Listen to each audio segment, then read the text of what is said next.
Bienvenido mi hermano y amigo en Cristo Jesús a este su canal.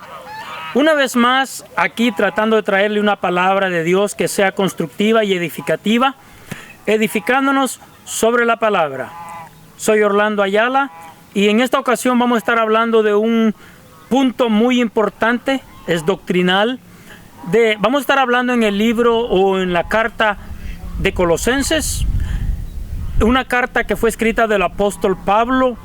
Y es que el apóstol Pablo se preocupó por el bienestar espiritual de la iglesia de los Colosas, porque estaba siendo combatida, atacada por el enemigo, trayendo mucha o infiltrando mucha falsa enseñanza. El problema era el sincretismo, que significaba que estaba siendo mezclada diferentes formas de creencias y enseñanzas judaizantes, o sea, de la ley, y también cosas paganas, mundanas, junto con las verdades o mezcladas con las verdades cristianas. Ese era un problema que estaba teniendo la iglesia de Colosas, de los colosenses. Pero déjeme decirle que aún hoy en día tenemos esas dificultades, y si usted y yo no indagamos, no escudriñamos las escrituras como nuestro Señor y Salvador Jesucristo nos lo ordena, vamos a tener esos mismos problemas. Le voy a pedir, y bueno, finalmente era una mezcla de doctrina que había en los colosenses, y también estaba infiltrándose el gnosticismo. Los gnósticos decían que Jesucristo, allá en Colosas, decían que Jesucristo no era Señor, y que por lo tanto no había perdón de pecados. Ahora vamos a ver lo que dice aquí la palabra del Señor en su palabra. Lea conmigo o acompáñeme a leer capítulo 2, versículos 13, 14 y 15, creo que hasta el 17, no, hasta el 18. Este es un tema muy interesante que usted y yo tenemos que tener bien claro en nuestra mente. En primer lugar, hablando de falsas doctrinas, falsas enseñanzas, ahí andan personas diciendo que tenemos que hacer ciertos ritos o pedir o hacer ciertas cosas para que algunos pecados que no se han perdonado aún, que ya sean perdonados. Y eso no es así. Vamos a leer en la palabra de Dios que ya todos nuestros pecados fueron perdonados. Cristo pagó por todos y cada uno de ellos, y con su sangre nos ha limpiado y nos ha declarado justos, santos, no culpables ante el Padre Celestial. Por lo tanto, nosotros, dice el escritor a los Hebreos, tenemos acceso a la presencia de Dios.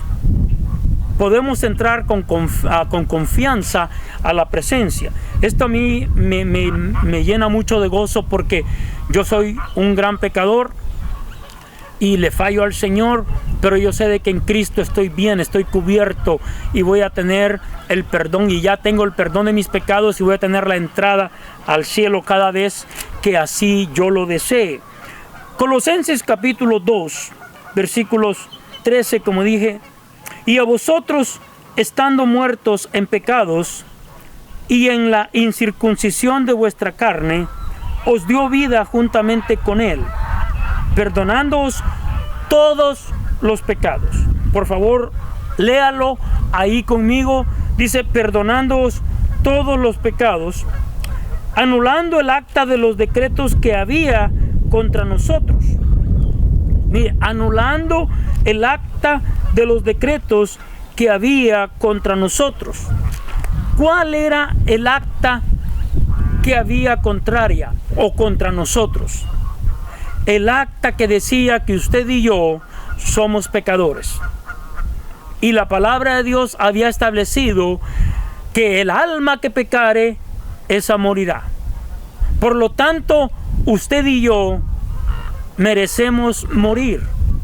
Pero las buenas noticias son que Jesucristo tomó nuestro lugar y Él murió por nosotros. Es simplemente la esencia del Evangelio y el corazón de la Biblia. El corazón de Dios está allí.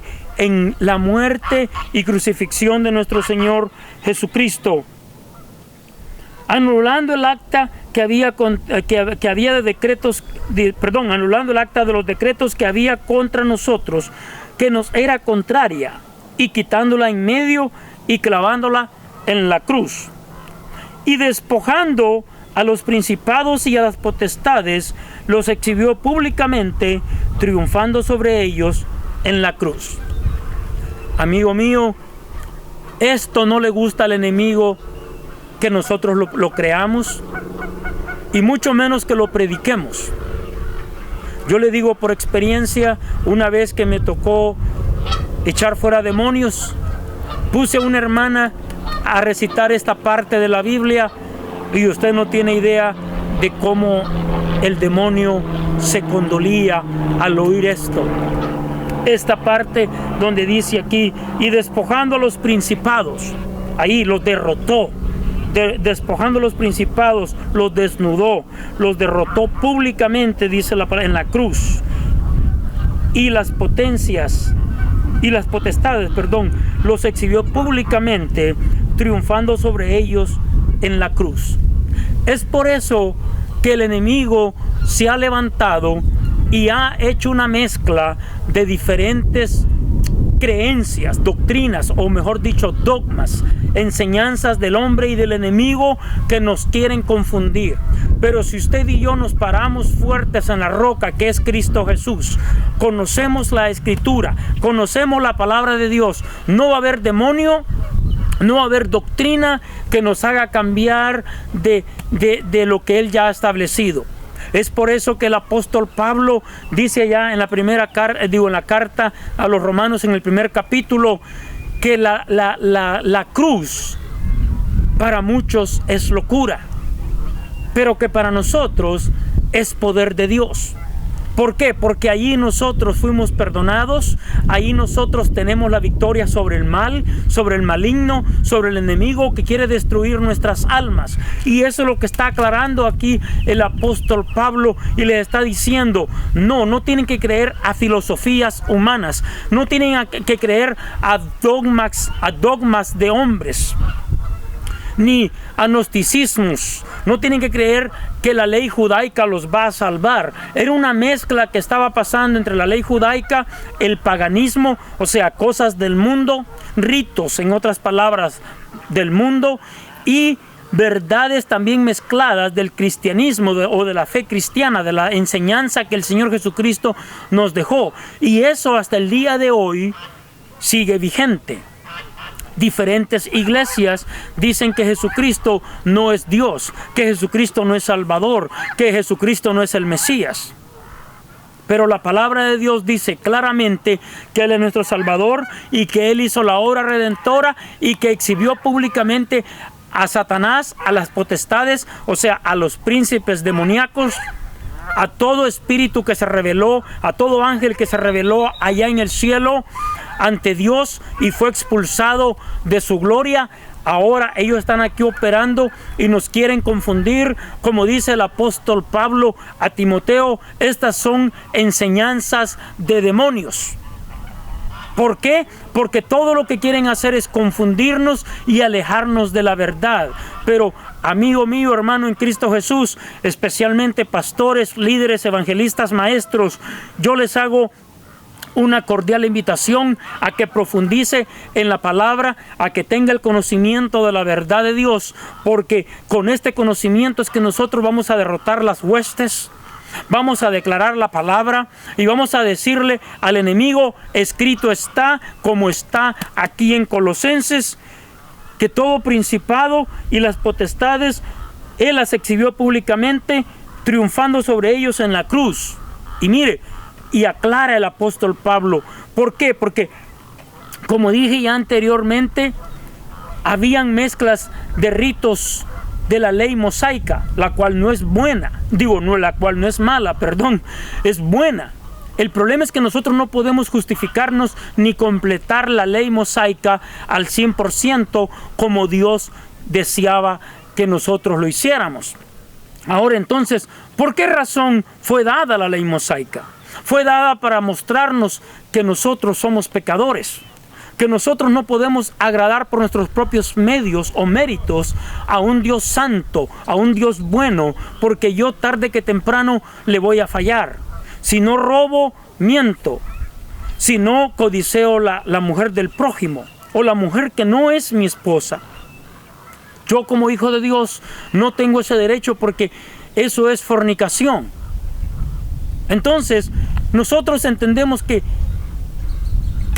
la ley, fue para mostrarnos a Cristo, que en Él sí tenemos salvación, que en Él sí somos justificados, que en Él nosotros somos perdonados y podemos llegar al Padre, porque Él es quien nos va a presentar ante el Padre justificados, santos, sin mancha, sin culpa. Qué buenas noticias son estas, ¿verdad? Esto es lo mejor que nosotros podemos saber. Y que ningún diablo ni ninguna doctrina nos cambie nuestra forma de pensar, porque eso es lo que dice la palabra de Dios. No lo que digo yo o no lo que diga ningún otro hombre, es lo que dice la palabra de Dios. Y como dije al principio, Colosenses estaba siendo atacado con estas verdades que habían sido mezcladas con muchas cosas falsas. Y hasta el día de hoy tenemos este problema. Aquí vienen unas de ellas. Mire usted, versículo 17. Por tanto, nadie os juzgue en comida o en bebida, o en cuanto a días de fiesta, luna nueva o días de reposo. Sí, hasta la fecha, hasta el día de hoy, muchas personas se quieren basar en festividades judaicas. Se quieren basar en ritos, en dietas, en comidas. Y dice el apóstol Pablo también a Timoteo que bajo el poder de la oración todo es santificado. Que lo único que nosotros tenemos que hacer es orar y santificar así los alimentos para así nosotros comer en paz. Y es Dios quien va a purificar a través de la oración y la fe nuestros sagrados alimentos. Todas estas cosas estaban entrando en Colosenses. Dice, por tanto, nadie os juzgue en comida o en bebida, o en cuanto a días de fiesta, luna nueva, o días de reposo. Hay personas que andan diciendo por ahí que si no guardamos cierto día, no vamos a obtener la salvación, no vamos a obtener el perdón. Porque junto a la gracia quieren poner las obras de la ley. Y es más, y lo dicen así, lo dicen abiertamente, que tenemos que cumplir la ley. Pero la palabra de Dios en Deuteronomio determina bien que es maldito todo aquel que no cumple la ley a plenitud, a cabalidad. Dios quiere que la ley se cumpla a perfección, pero yo no la puedo cumplir por mis propios méritos. Por eso es que yo dependo de la gracia y el perdón, la misericordia que está en Cristo Jesús. Qué importante es esto para que nosotros descansemos en las promesas del Señor, descansemos en Cristo, porque Cristo dijo, yo soy el Señor del día de reposo. En Él descansamos nosotros, los hijos de Dios. Todo lo cual es sombra de lo que ha de venir, pero el cuerpo de Cristo. Mire, nadie os prive de vuestro premio, afectando humildad y culto a los ángeles, entremetiéndose en lo que no ha visto, vanamente hinchado por su propia mente carnal. Ese era otro tipo de enseñanza que estaba entrando también en Colosas. Era que decían que teníamos que adorar ángeles. Y si usted mira al inicio del libro de Apocalipsis, que fue revelado al apóstol Juan, el ángel reprende a Juan cuando él se arrodilla ante el ángel y le dice, no lo hagas, porque yo también soy consiervo tuyo. Yo también sirvo a Dios, el único que merece adoración, honra, gloria, es el Señor. Tú y yo adoramos al mismo Dios. Tú y yo servimos a nuestro Dios. Qué lindo es entender que ya nosotros no dependemos de lo que hagamos, sino de la gracia y favor inmerecido que tenemos en Cristo Jesús. Pero tenemos que hacer eso, depositar nuestra fe, nuestro corazón y entender que ya descansamos en Cristo, no en la ley, no en lo que yo hago, no en mis bondades, no porque yo leo la Biblia, pero el perdón que está en el Señor Jesucristo. Los demonios fueron vencidos en la cruz del Calvario. ¿Por qué yo voy a hacer otras cosas las cuales no sirven? Y eso es lo mismo que dicen los apóstoles allá en Hechos, cuando se genera un gran problema porque algunos judíos querían circuncidar a los gentiles. Dice en Hechos capítulo 15, y el apóstol Santiago dice: ¿por qué nosotros vamos a poner esta carga que ni nuestros padres ni nosotros mismos podemos llevar? La ley, la circuncisión, el guardar el día, tal día de reposo, el séptimo día, lo que sea. Nuestro reposo, nuestro descanso es Cristo Jesús. En Él tenemos plenitud de gozo. En Él tenemos completamente la redención de nuestras almas, y solamente es basado por fe. Por eso es que dice el apóstol Juan a los Efesios que la salvación es un don de Dios, es un regalo, y es por gracia, es por fe. Solamente creyéndole al Señor, porque por gracia sois salvos, dice el apóstol. Y esto no de vosotros, pues es un don de Dios, no por obras, para que nadie se gloríe. Esto es lo que el Señor me ha dado, hermano. Recíbalo en el nombre de Cristo Jesús, y siga usted viéndonos para seguirnos fortaleciendo en la palabra. Bendiciones, que Dios le bendiga. Le habló su hermano y amigo en Cristo Jesús, Orlando Ayala.